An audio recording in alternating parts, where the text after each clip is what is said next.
Hey everyone, here Peter Zeihan coming to you from Colorado with part 4 of our Ukraine implications series. Today we're going to be talking about what this means for American operational strategy as opposed to kind of our grand geopolitics. What we're seeing in Ukraine is a potential model for how the United States will fight wars for the next decade or two. One of the many consequences of the 20 years of the global war on terror is that the Americans, for the moment, are pretty much done. We're not going to be deploying troops in number anywhere in the world as a tripwire or as a major force designed to overthrow a government and remake it into whatever image we see fit. It's bloody. The first part, knocking off the government, that's the easy part, but then dealing what happens with the next day, the next month, the next year, the next decade, that sucks.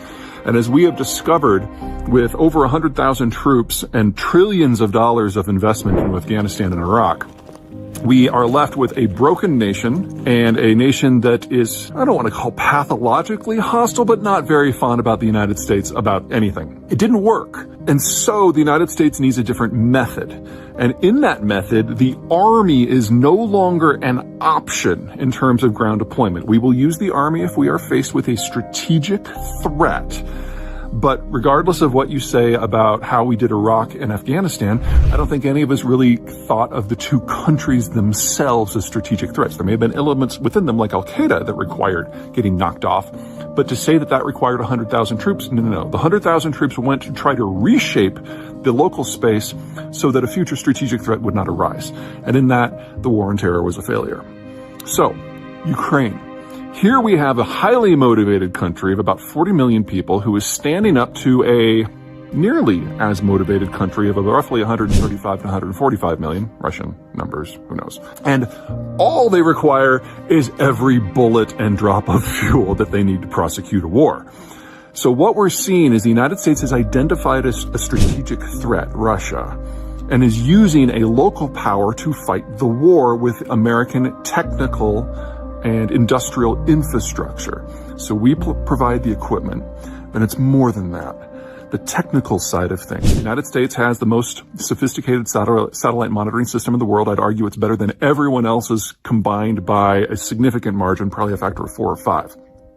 And we are providing time-on-target information for the Ukrainians to launch artillery and rocket strikes on targets that are miles, tens of miles away, and those rockets and artillery shells are hitting within a few feet of where they're aimed at. You can't do that with just the normal equipment. Even if we didn't have kill switches in all of our gear, and for the most part we do, without actively tapping the American satellite and information network, even if the Ukrainians could fire these things on their own, they wouldn't be able to hit the targets that they're hitting. They wouldn't be able to identify them.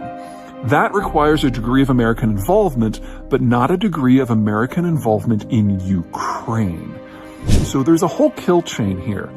Once you identify the target, you have to get that information to a weapon system that is in range, along with the coordinates and the guidance information, so that weapon systems can actually hit the target. In the past, that kill chain has been measured in hours. One of the many things that we've seen as a result of improved information technology in just the last 3 or 4 years is reducing that kill chain to just a few minutes. And this when American operators are not the ones who are using the equipment within the end country. This is the model for the future. Taking weapon systems that for the most part the United States considers relatively low tech and relatively outdated, transferring them to a third country that is fighting a war that we find to be in our strategic interests. Now, I'm sure people are going to hear that statement like, oh, of course, the Americans baited the Russians. No, I'm sorry. The Russians required no baiting to launch an imperialistic, fascist, genocidal war. They did that all on their own. This, I would underline, is one of the many reasons why the United States and the Russians have not seen eye to eye since World War II. Because their method of fighting a war is just something we find morally repugnant and at least strategically distasteful. Anyway, back to the more important topic. This sort of conflict is something that can be leveraged at scale. At any given moment, there are dozens of operatives within the Ukrainian system that are interfacing with the American equivalent back in the United States or in NATO countries, providing this real-time information and providing roughly 80 to 90% of the technical steps of the entire kill chain. Doing it this way makes sure that the war gets steered in directions that you think are productive and not ones that are damaging to your interests.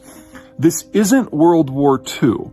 when we were providing the Soviets with artillery and shells and fuel, because they would use them however they felt was appropriate. In this case, if there's a specific tactical target that we don't want the Ukrainians to hit, no, number one, we wouldn't tell them about it. And number two, we wouldn't provide the strategic guidance, the tactical information that is required for them to target those things.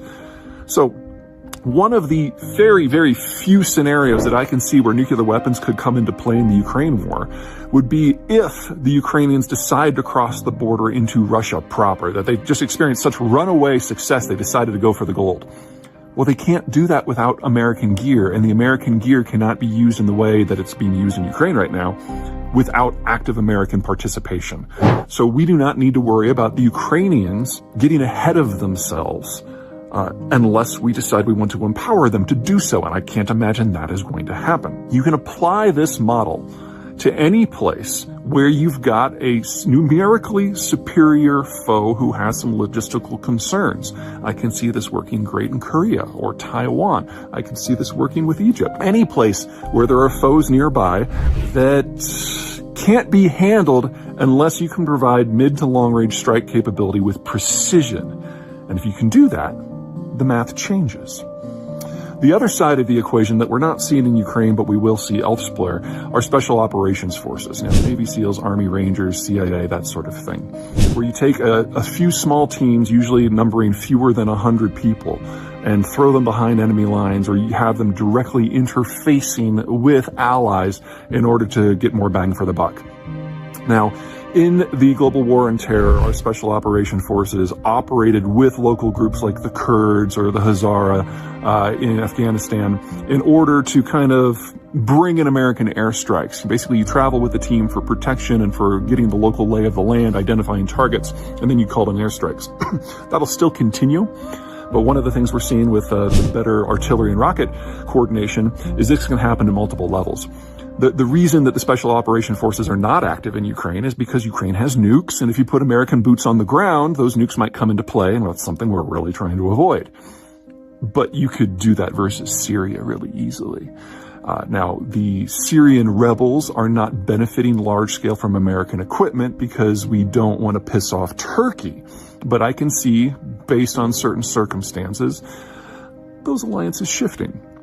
And if you get the Kurds running around with some HIMARS, well, that would be a real problem for Damascus. So these are the two pillars of American strategic policy in the future. Working through third parties, fully leveraging American industrial infrastructure and technical capacity.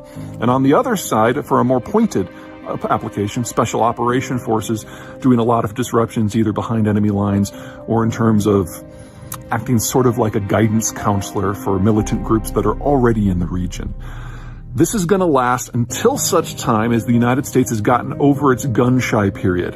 Whenever we have a big military conflict, especially if it doesn't go well, we take a breather, and we have to kind of reintegrate the military with society to the point that we are willing to send tens of thousands, hundreds of thousands of troops abroad again. That is not going to happen in the United States, I would guess, before 2040. So this is the future of American intervention for at least the next 18 years. And as we're seeing in Ukraine, it's definitely a model that works.